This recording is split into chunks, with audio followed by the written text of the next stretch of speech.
Muy buenas noches a todo el auditorio de Infometrópoli. Ya estamos una vez más con ustedes.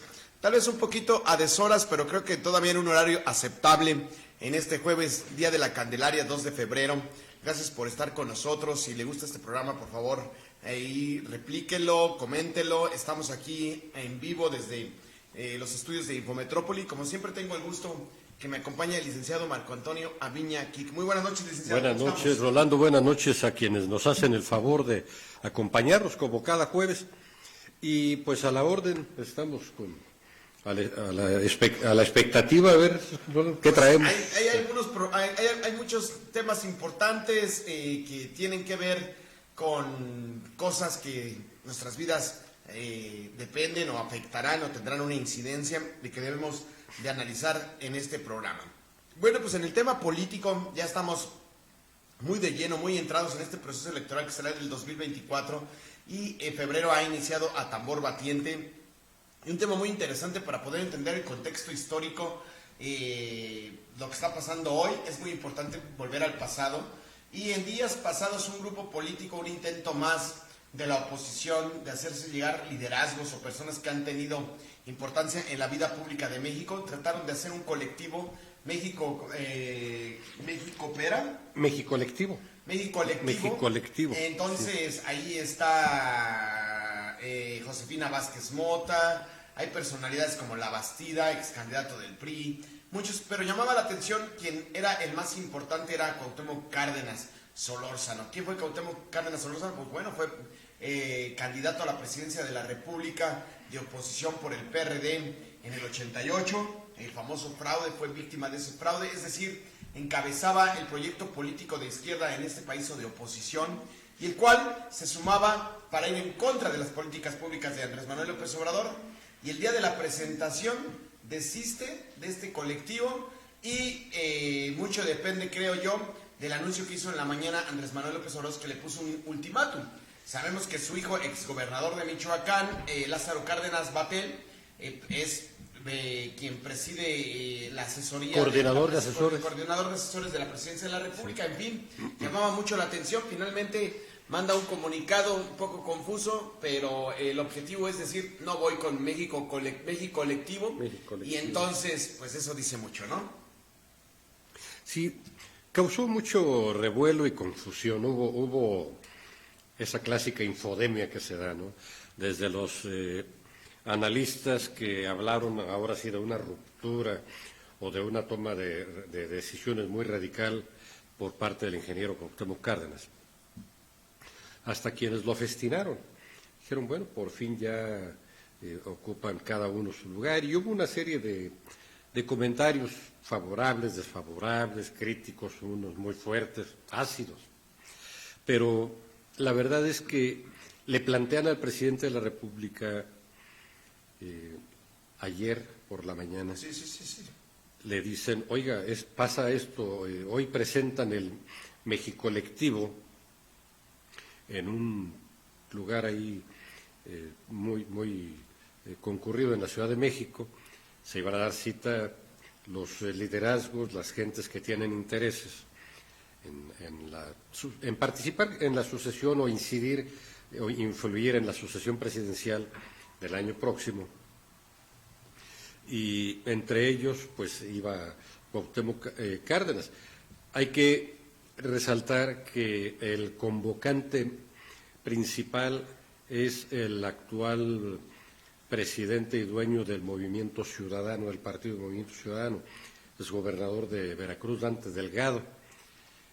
Él es el principal promotor, y me parece que a primera vista Cuauhtémoc Cárdenas prestó oídos, escuchó, se mostró interesado en conocer más del proyecto, y cuando citan, pues para hacer una exposición, la convierten ya como en el arranque de partida, el arranque de ese proyecto, y lo anuncian, dice, entre los convocantes, entre los que van, pues es Cuauhtémoc Cárdenas.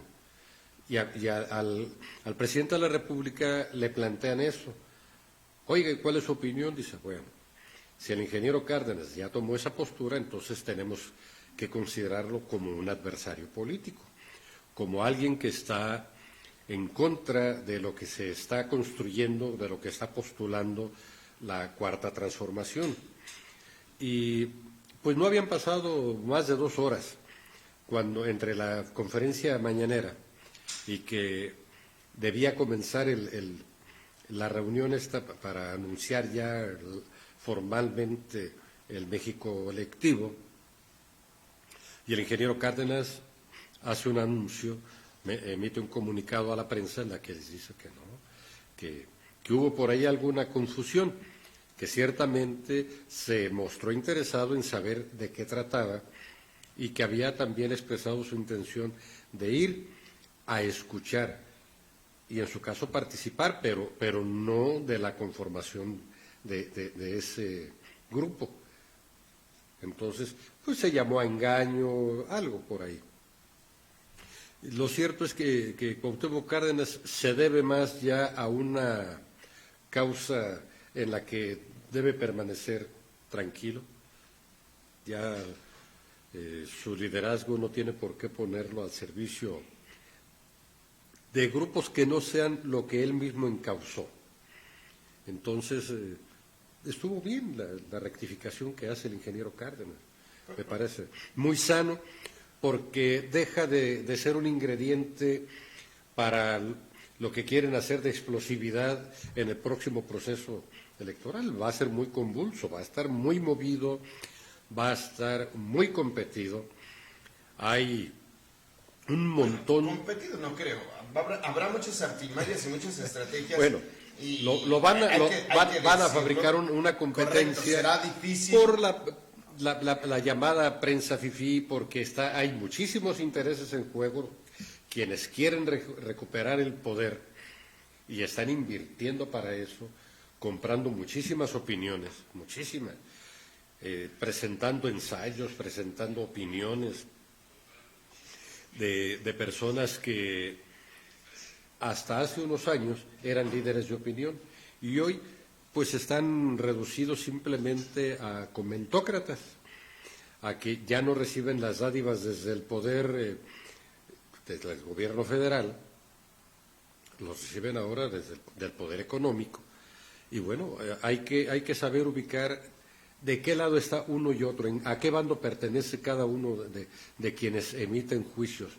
Porque, Rolando, y quienes nos hacen favor de sintonizar, todo el que hable en público, tiene interés en que suceda algo en favor de la causa por la que opina. Todos. No existe más eso de que yo soy neutral, yo no tengo partido. Puedes no tener militancia, pero tienes preferencias, tienes simpatías, tienes animadversiones. Entonces, es bien importante que lo que viene como proyecto del relevo ya del presidente de la República, te queda 1 año y 10 meses, transcurra en un ambiente, sí, eminentemente político. Eso es una de las cosas que hay que agradecerle a Andrés Manuel López Obrador. Puso la política como tema dominante en todos los estadios imaginables, en todos los momentos de conversación, entre novios, entre amantes, entre esposos, entre padres, hijos, entre hermanos, entre primos, entre amigos de dominó, de café. El tema dominante es la política. Hace unos años el tema dominante era simplemente, oye, la inseguridad nos está desbordando. No se ha ido el problema, pero tiende a reducirlo el gobierno, esa es la intención, y que sea mayor el comentario ciudadano en favor del progreso del futuro que en favor del pasado y sobre todo de un pasado sangriento. Hay que decir la importancia y la relevancia de este tema para este programa y que estamos abordando y el que lo ponemos sobre la mesa es quién es Cuauhtémoc Cárdenas y por qué tiene importancia y tiene sus bemoles este hecho o este acto en el tema del ámbito político nacional. Bueno, Cuauhtémoc Cárdenas pues, es heredero del último gran presidente que tuvo este país y que una de las transformaciones que ha tenido México precisamente ha sido con Lázaro Cárdenas, que hizo efectivamente ese reparto agrario en este país, un presidente que tal vez desafió al imperialismo yanqui, abriendo las puertas o del imperialismo de las derechas en el mundo, abriendo las puertas a luchadores sociales, políticos de otras latitudes como los españoles, ¿no? La Guerra Civil Española, que se vinieron a refugiar a México, todas estas personalidades, Lázaro Cárdenas, gente del pueblo, ¿verdad? Un liberal. Entonces, su hijo Lázaro Cárdenas fue el primer candidato de oposición real en este país, en el PRD en el 88, y el cual tuvo cuando ambos, Andrés Manuel López Obrador y Cuauhtémoc Cárdenas, forman el PRD, y el primer presidente que pone Cuauhtémoc Cárdenas pues es a Andrés Manuel López Obrador. No sé si ha sido el primero, pero sí lo nombró casi presidente del PRD. También después de Lázaro Cárdenas fue gobernador de Michoacán, pero también fue el primer jefe de gobierno en la Ciudad de México por cargo de elección popular, tanto que, bueno, el Distrito Federal era un regente nombrado por el presidente de la República, y atendiendo a conceptos democráticos, se llevó un proceso electoral, llega Cuauhtémoc Cárdenas siendo el primer jefe de gobierno de la Ciudad de México.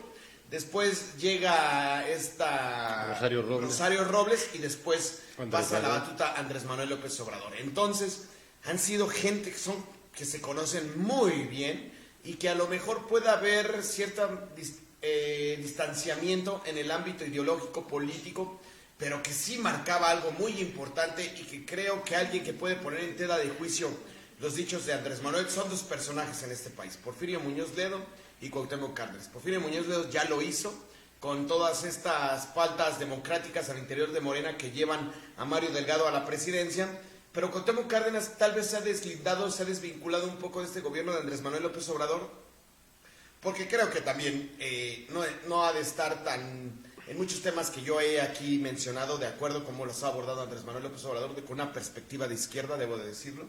Entonces, irse a un partido político o a un movimiento político en el cual las ultraderechas, personas que tienen muchos señalamientos en el ámbito político de dudosa ideología y actuar, dejaba una evidencia, algo importante. Por eso es que tiene relevancia este momento y por el cual lo tomamos en este programa, ¿no? Y tiene que ver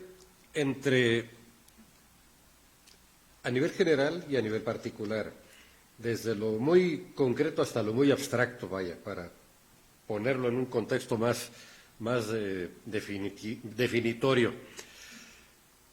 Ciertamente todo el mundo tenemos derecho a juntarnos con quien nos acepta, nos tolera, con quienes nos caigan bien, les caemos bien.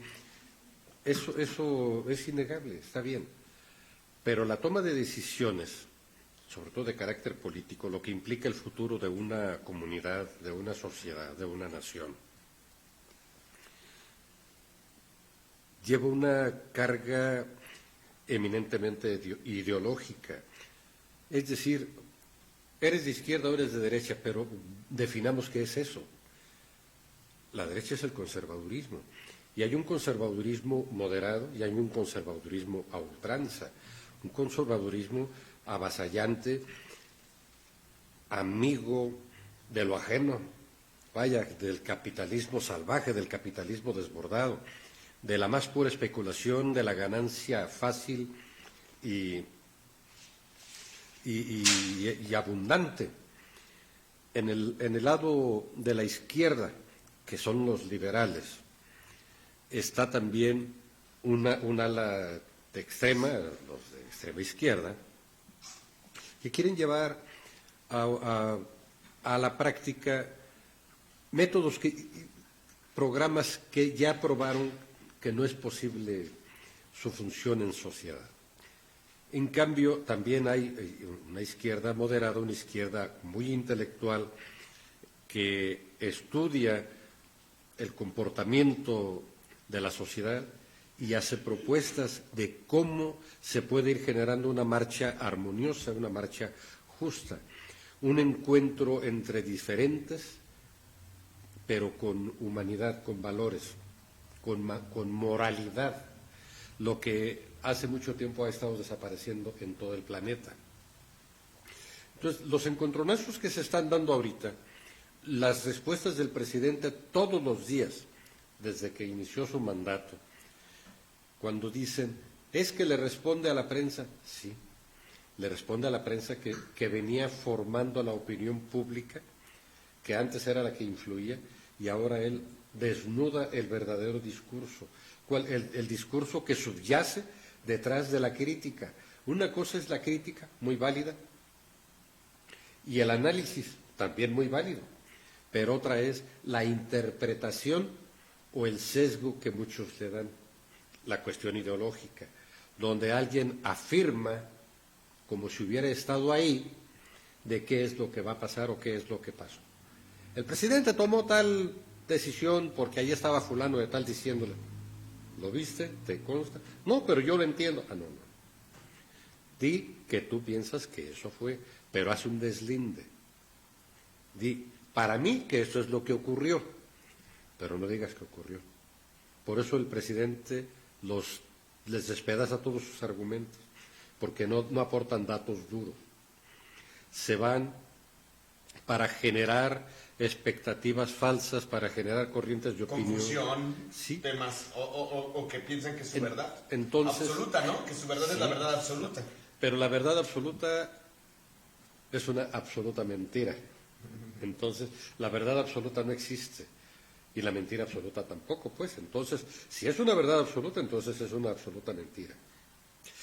Lo que viene para México, viene una lucha ideológica, una lucha política muy intensa, muy fuerte, de grupos al interior de cada uno de los partidos, de grupos que se han enquistado en Morena. Morena está creciendo exponencialmente. ¿Por qué? Porque estamos viendo a los oportunistas, a los traidores de otros partidos, a los que no habían tomado decisiones y a los nuevos militantes, a los que vienen inmaculados, que vienen limpios, que vienen sin una carga, sin un estigma de que en tal partido te corrieron, en tal partido hiciste esto, en tal otro partido, como no te dieron allá, vienes a dar acá. No. Que de una manera u otra han sido beneficiados del tema de las políticas públicas, ¿no? Que de alguna manera dicen, muchos pues, otros sí. Caray, a lo mejor yo estudié en la universidad porque tengo una beca, una preparatoria, ya alcancé la mayoría de áreas en estos años, gente que se puede decir, a ver.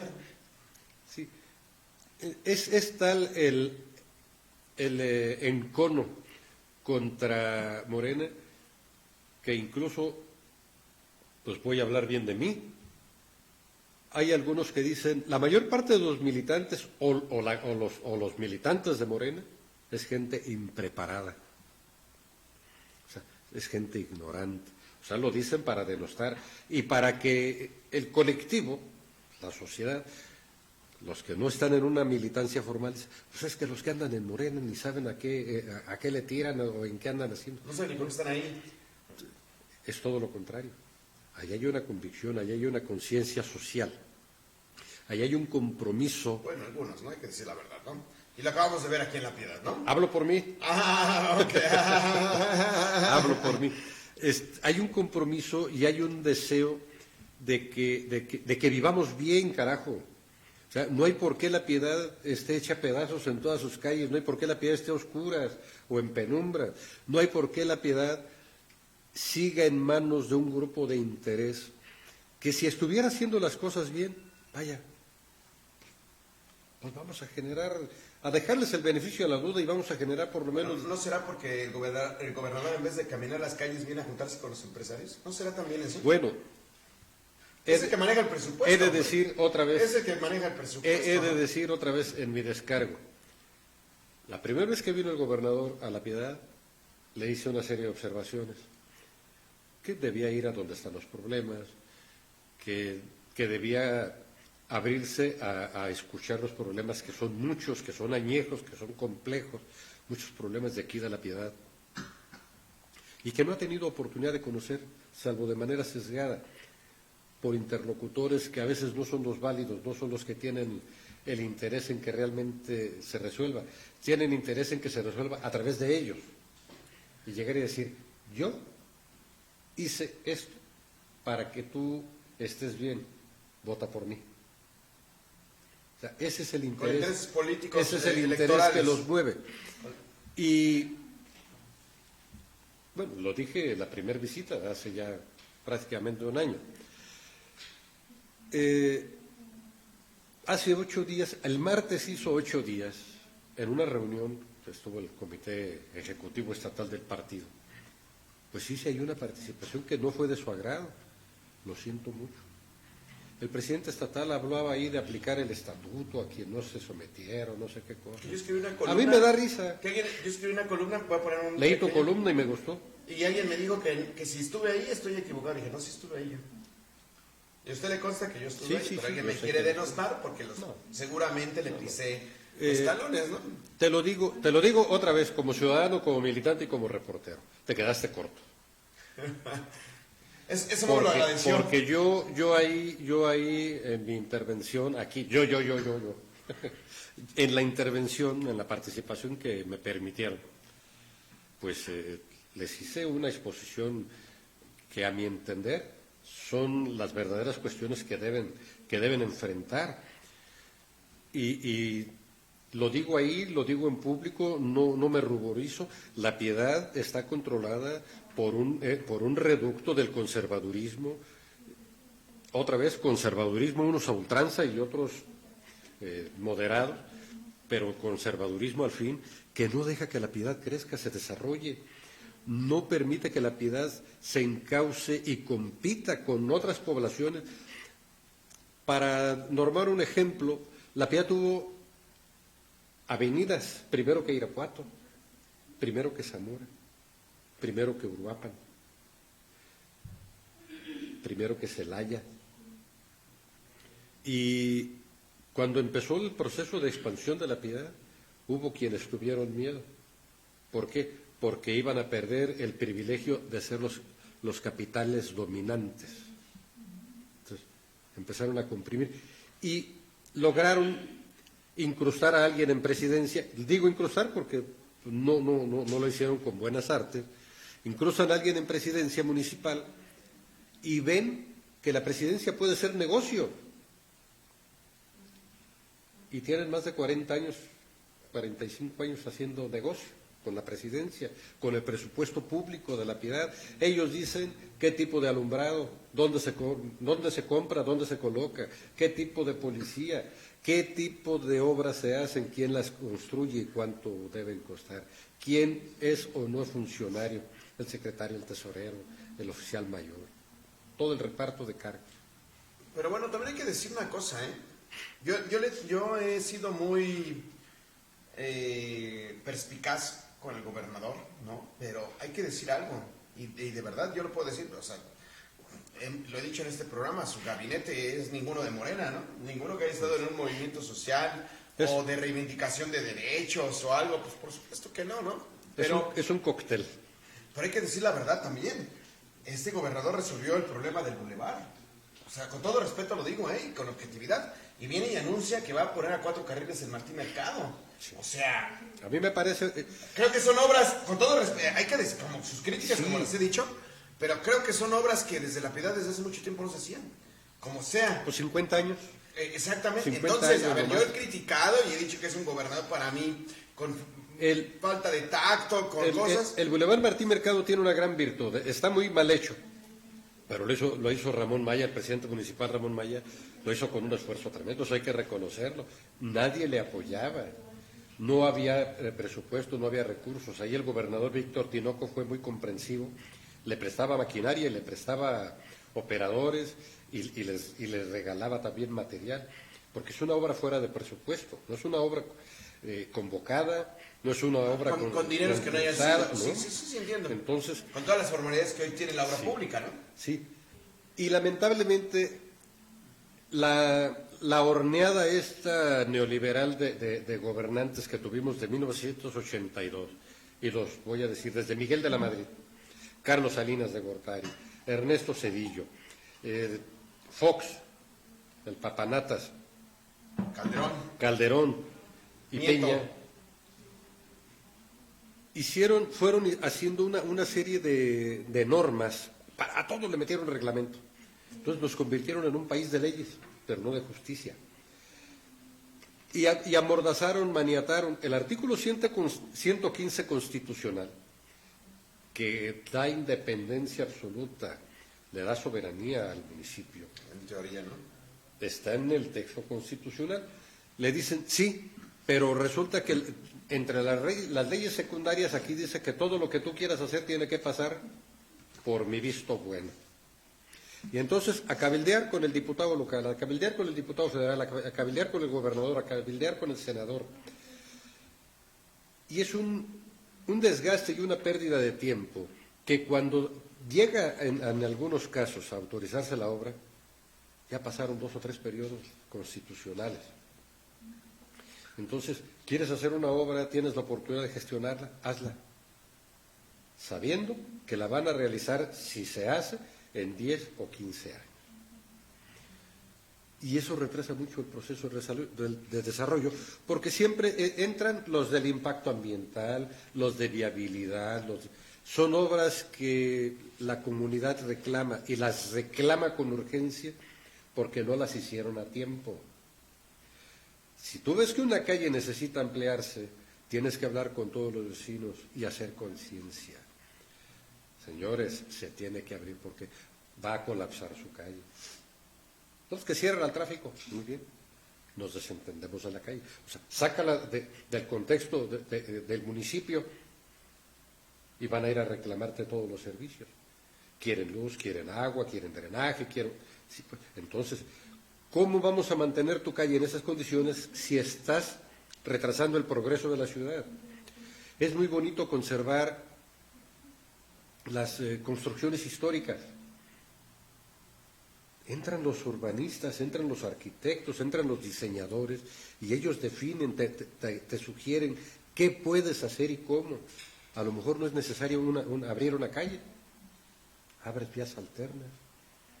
¿Qué le pasó no al general, a la avenida Lázaro Cárdenas aquí de La Piedad?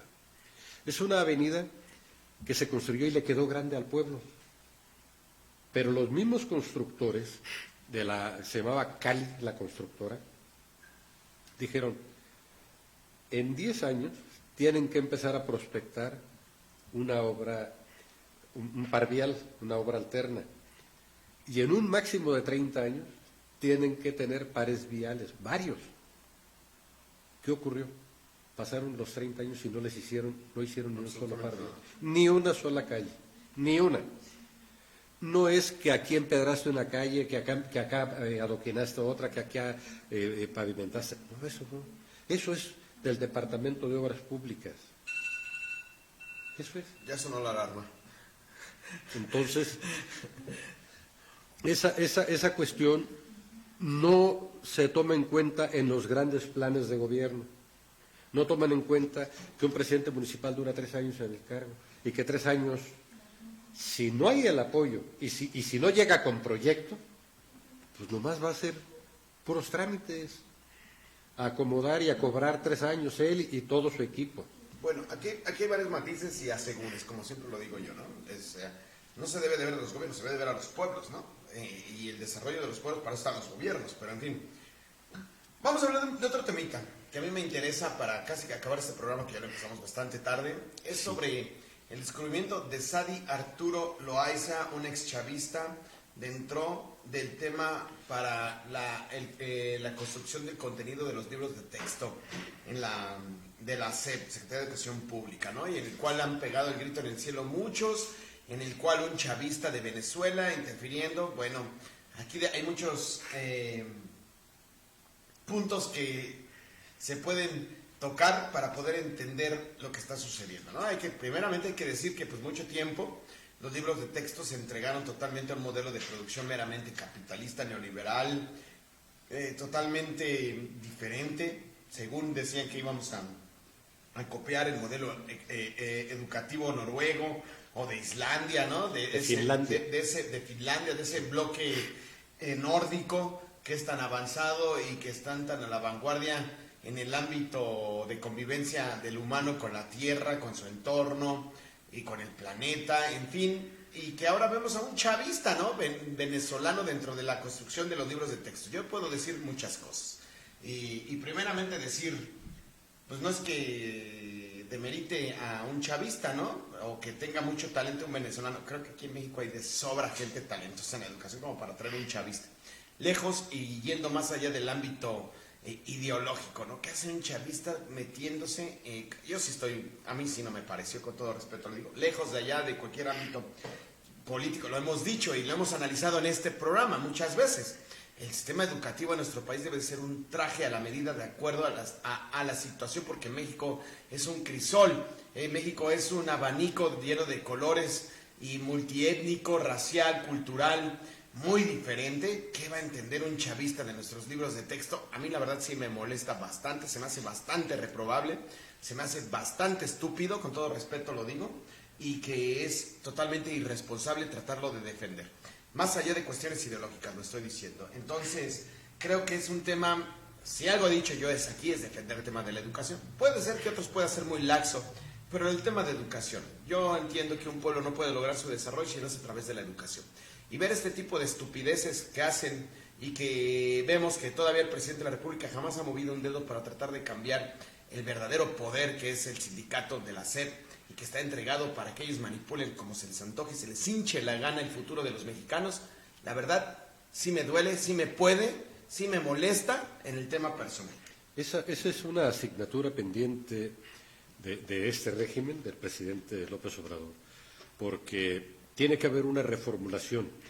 Primero, una revisión de toditito los libros de texto, de darles una actualidad, una actualizadita, y ponerlos en el contexto nacional.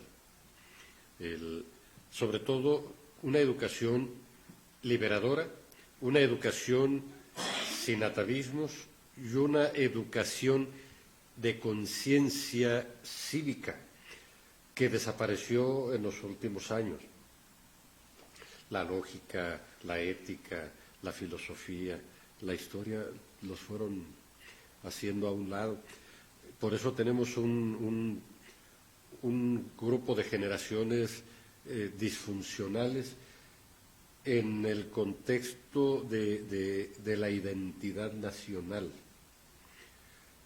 La identidad no es escuchar el jarabe tapatío o el himno nacional o nada más ver la bandera. O hacer el desfile del 20 de noviembre con reggaetón, ¿no? Y haciendo puros, tablas gimnásticas. Pirámides, tablas gimnásticas oyendo a reggaetón, ¿no? O sea, eso lo hicieron pues para desvirtuar el movimiento revolucionario. Fue un movimiento armado. Fue un movimiento que nada que ver con el deporte. Pues el deporte era volar en la cabeza del enemigo. Pero la cosa es que sacaron de contexto porque iban generando conciencia social. Tú ves que desfila el ejército y te dan ganas de ser militar. Ves que pasan los aviones, ves que pasan los vehículos artillados, los vehículos blindados, toda la gama que tienen. Y te identificas, quieres pertenecer. ¿Por qué? Porque no nada más es portar el arma, es lo que representa la esencia de la defensa de la soberanía nacional. Pero luego pasa ese contingente y te viene otro con puras bailarinas. Y bueno, pues es muy bonito ver ombligos al aire libre y en movimiento y todo, pero te borra pues la conciencia. La esencia o el motivo por el cual se está haciendo esa festividad. Desvirtúa la remembranza de ese desfile. ¿Qué significa ese desfile? Pues es para ir normando más la mexicanidad, en el caso de el México. recuerdo de lo que se hizo. En el caso de los libros, aportar a la memoria histórica. En el caso de los libros, en Latinoamérica ha generado buenísimos pedagogos, buenísimos maestros. Paulo Freire, por ejemplo. Y también los ingleses, Bloom. Hay mucho de dónde echar mano. Se puede ser ecléctico, se puede ser selectivo, pero para ser selectivo acá abajo, necesitamos primero ser selectivos allá arriba, donde están los que determinan con sus criterios cuáles son los contenidos de los libros. Alguna vez fui yo a algún congreso que tampoco salí bien librado, porque decían, es que los expertos opinen. yo quisiera saber uno de esos expertos. Porque es experto. Permítame yo reconocer que es un experto. No, es que aquí dice, y el manual dice que los expertos, no, espérate, a lo mejor son para ti, para mí son los tarados. Claro. ¿Por qué? Porque yo estoy ante grupo, yo estoy en el aula, yo sé lo que pasa con los muchachos, tú no. El experto ese no sabe, supone escenarios, supone preguntas y por lo tanto supone respuestas. Y en ese suponer nos acabamos construyendo una sociedad demasiado abstracta y demasiado, híjole, voy a emplear un término agresiva, lo afiné, sí lo encontré. Una sociedad muy agresiva porque todo lo malo que vemos en el otro estamos dispuestos en cauda a denostarlo. Alguien comete un error y te le dejas ir con todo, uno, otro. Pero los que están haciendo las cosas bien, nadie los ve bien. Nadie les hace una buena observación. Es la índice de la sociedad. Puedes hacer 10 cosas mal y una bien, 10 cosas bien y una mal. Es como a los ricos, hazle 100 favores. Es correcto, es la naturaleza humana, ¿no? Hazle 100 favores, pero no les hagas uno. La naturaleza es estar bien, pero no lo mal, ¿no? Entonces creo que es la naturaleza humana, ¿no? A los ricos hazle 100 favores, pero no les hagas uno y como si no hubieras hecho ninguno. Creo que cualquier ser humano, préstale 10 veces dinero y además una vez que no le prestes. Oye, Ramón Maya nos está viendo, a ver si no habla para reclamar ahorita.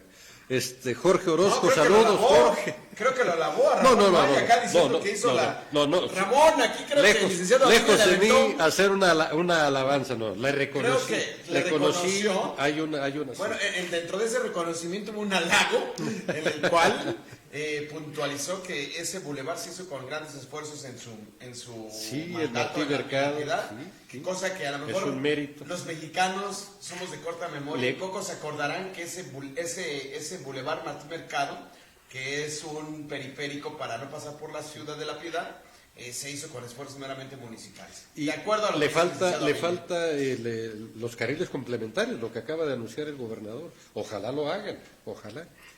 Y lo está haciendo por una cuestión, les conviene a ellos. Ahí viene la autopista Zamora-La Piedad.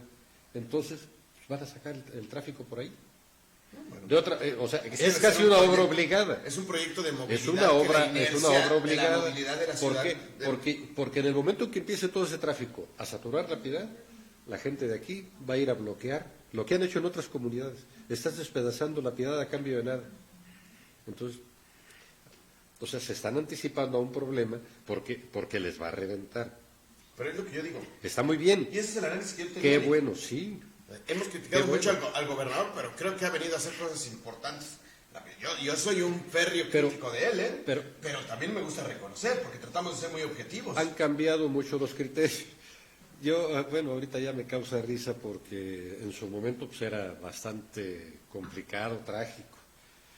Esa avenida de Lázaro Cárdenas provocó 3 ametrallamientos a la casa del presidente municipal. Que era su papá. Amenazas, persecuciones, un montón de cosas, porque no la querían.